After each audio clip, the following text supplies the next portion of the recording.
Hello বন্ধুরা, আমি আবারও চলে আসলাম আমাদের মরিচ খেতে। এই যে আমাদের মরিচ খেত, মরিচ খেতে ফুল ধরছে। মরিচ খেতে বিভিন্ন প্রকার শাক সবজি, তারপর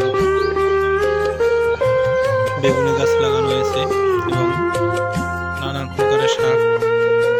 এটা হচ্ছে ধনিয়া শাক, এটা হচ্ছে পাতাকপি, এটা হচ্ছে নাপা শাক, যেটি আমরা ঢাকার মধ্যে যে নাপা শাক খাইছি। আর এই নাপা শাক কত বড় মোটা দিচ্ছে, নাপা শাক বিশাল বড় লম্বা এবং বিশাল বড় মোটা তার ডাটা।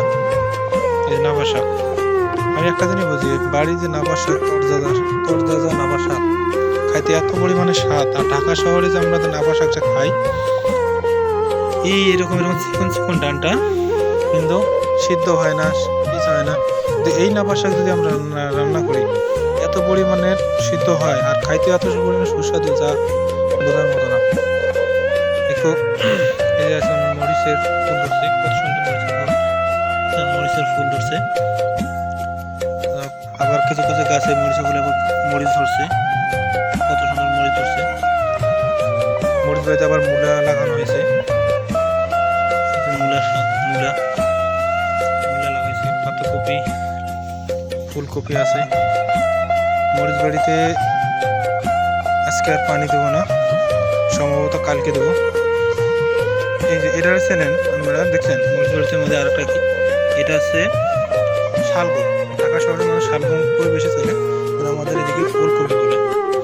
এই যে পাতাকপি, এই যে ফুলকপি, লাফা শাক, মূলা শাক, বিভিন্ন প্রকার শাক আছে। ধনিয়া শাক, কুমড়া শাক আছে, ওই যে সরিষা শাক আছে, এই যে কুমড়া শাক, এই যে লাউ শাক। গ্রামের বাড়িতে আমাদের যে পরিমাণে সবজি চাষাবাদ করা হয়, তো অতুলনীয়। ঠান্ডা সিজনে যে সবজি, এই যে আমাদের লাউ গাছে লাউর ফুল ধরছে, আবার প্রথমে ফুল ধরছে, এই যে আবার ছোট ছোট লাউ ধরছে, এই যে লাউয়ের কাঠা ধরছে, জ্বালা ধরছে।